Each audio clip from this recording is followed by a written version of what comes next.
अस्सलाम वालेकुम। Second year आज हम रिवाइज करेंगे जो पिछले हमने लेक्चर देखे थे। आज उनमें ही हम रिवीजन करेंगे। ठीक है, तो हम देखते हैं। हमारे पास पहले है कौमी आमदनी। ठीक है, कौमी आमदनी में हमने देखा था कि हकीकी कौमी आमदनी ने हकीकी कौमी आमदनी यानी जो इशाओ खदमात की मकदार एक साल के अरसे में पैदा होती है वो कहलाती है हकीकी कौमी आमदनी। इसके बाद हमने देखा था ज़री कौमी आमदनी यानी एक साल के अरसे में पैदा होने वाली इशाओ और खदमात की मालियत को हम कहते हैं ज़री कौमी आमदनी।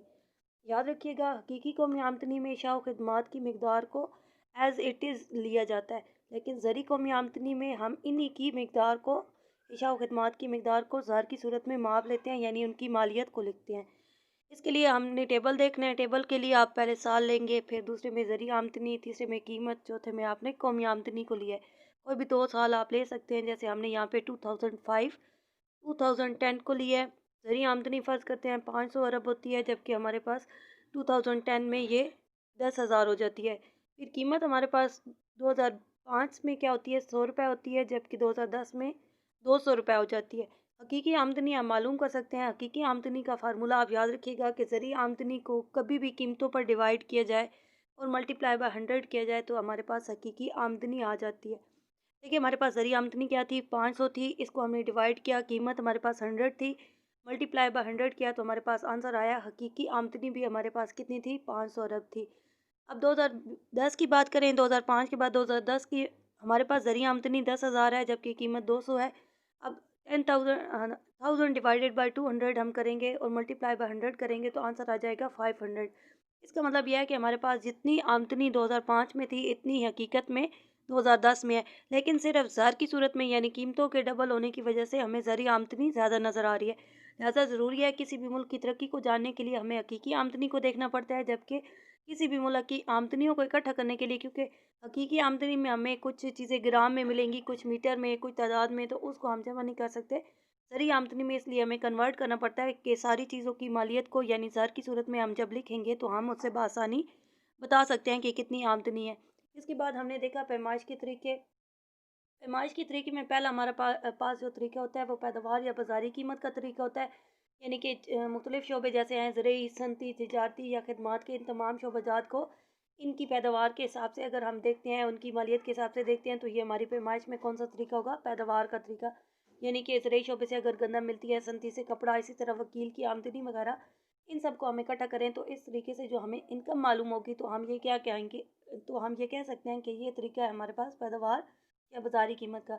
दूसरा पैदावार या कौमी आमदनी को मालूम करने का तरीका क्या होता है, मुआवज़ों का तरीका। यानी कि हमारे पास 4 अमलीन होते हैं, ज़मीन, मेहनत, सरमाया और नाज़िम। अगर इन तमाम की मुआवज़ों को यानी कि ज़मीन की लगान, मेहनत की उजरत, सरमाए के सूद और नाज़िम के मुनाफे को हम जमा कर लें तो भी हमें पता चल जाती है कौमी आमदनी।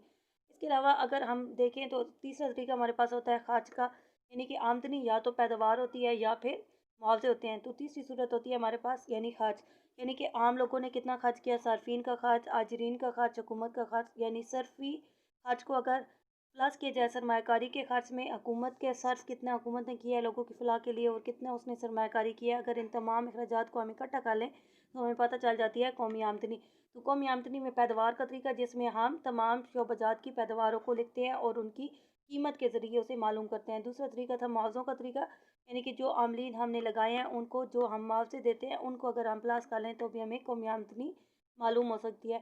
थर्ड में हम देखेंगे कुल अखराजात का तरीका यानी खर्च का तरीका, यानी कि सार्फिन ने कितना, आम लोगों ने कितना खर्च किया, आजिर ने कितना खर्च किया, हुकूमत ने कितना खर्च किया। तीनों शोबाजात के अखराजात यानी कि सर्फी, सरमाकारी, हुकूमती सर्फ और हुकूमती सरमाकारी को अगर हम प्लस करें तो हमें पता चल जाता है कि किसी मुल्क में कितनी आमदनी है। इसके बाद हमने देखा आमदनी और सर्फ का ताल्लुक।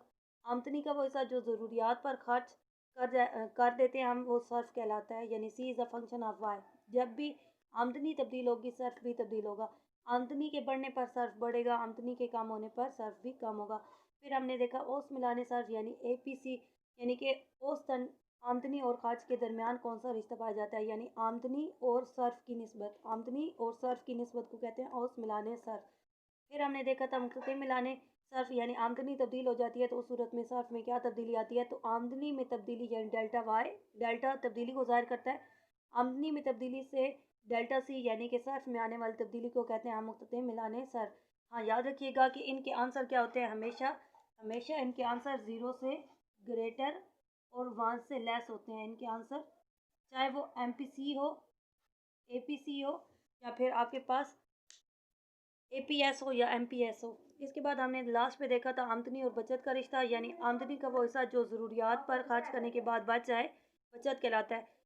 S is a function of Y, आमदनी के बढ़ने से बचत भी बढ़ती है और आमदनी के कम होने पर बचत कम हो जाती है। फिर हमने देखा एपीएस यानी हमारे पास मौजूद है औस मिलाने बचत, यानी कि आमदनी और बचत के दरमियान बामी निस्बत, आमदनी और बचत की निस्बत को क्या कहते हैं, एपीएस। इसका भी आंसर क्या होगा, 0 से बड़ा और 1 से छोटा होगा।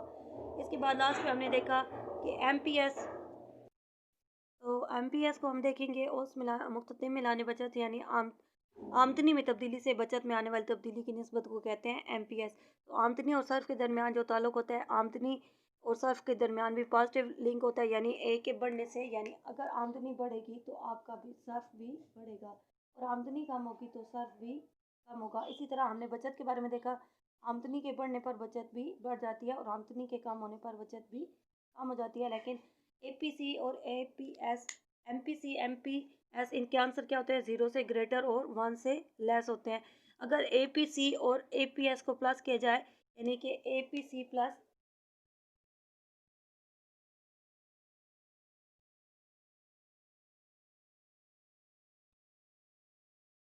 एपीएस, हमेशा आंसर आता है 1। इसी तरह आपके पास एमपीसी प्लस एमपीएस आंसर होगा 1, हमेशा आंसर क्या होगा, इक्वल टू 1। यानी कि एपीसी को अगर एपीएस में प्लस करें तो भी, और एमपीसी को एमपीएस में प्लस करें तो भी आंसर 1 होता है।